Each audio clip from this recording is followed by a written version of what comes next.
ఇక ఫస్ట్ హైదరాబాద్ అంటే గుర్తుకొచ్చేది బోనాల పండగ. ఆ రోజైతే ప్రతి ఒక్కరి ఇంట్లో హడావిడి ఉంటుంది. అందరు బోనాలు చేసుకుంటారు.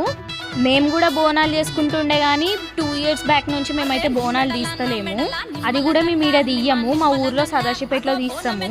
ఇక బోనం తీయకున్న ప్రతి ఇయర్ ఊరికి పోయి అమ్మవారికి బియ్యం పోసి చీర కట్టేసి అమ్మవారికి దర్శనం చేసుకుని అయితే వచ్చేస్తాము. మా అవ్వ 2 దిక్కుల బియ్యం పోస్తా అని ముక్కిందంట, అందుకే ఈరోజు అమ్మవారికి చీర కట్టించి బియ్యం పోసేసి వచ్చినాము. ప్రతి ఇయర్ బోనం చేయకున్నా పక్కా కోడినైతే కోస్తాము. ఈసారి బియ్యం పోస్తున్నాం, కోడిని కూడా కోస్తున్నాము. మీరు ఎట్లా బోనాల పండుగ సెలబ్రేట్ చేసుకున్నారో మీరు కమెంట్స్లో చెప్పండి.